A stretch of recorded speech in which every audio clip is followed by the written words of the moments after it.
வணக்கம், வாழ்க வளமுடன். நான் உங்கள் ஜோதிடர் மாணிக்கவாசகன் பேசுறேன். இன்னைக்கு பேசக்கூடிய தலைப்பு என்னன்னு பார்த்தோம்னா, அஸ்வினி நட்சத்திரம், விருட்ச சாஸ்திரம் அப்படிங்கிற தலைப்புல தான் பேசப் போறோம்.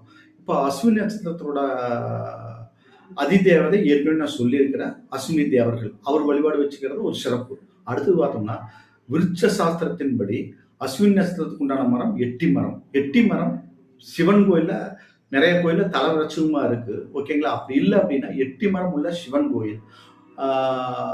அந்த கோயில்ல போய் வழிபாடுகள் வச்சுக்கலாம். ஓகேங்களா? அப்படி இல்ல அப்படின்னா, சிவன் கோயில்ல எட்டி மரத்த நீங்க நட்டு, அத விளக்கேத்தி நீங்க வழிபாடுகள் செஞ்சுக்கலாம். ஓகேங்களா? வழிபாடுகள் நீங்க வச்சுட்டு வரலாம். ஏர்லி மார்னிங் ஏதோ ஒரு நல்ல கிழமை, வெள்ளிக்கிழமை நாள்லயோ அல்லது ஞாயிற்றுக்கிழமை நாள்லயோ நீங்க அந்த எட்டி மரத்துக்கு கீழ விளக்கேற்றி வழிபாடுகள் வச்சுட்டு வந்தீங்கன்னா, அதி அற்புதமான பலாபலன்கள் நடக்கும். ஓகேங்களா? வணக்கம். வாழ்க வளமுடன்.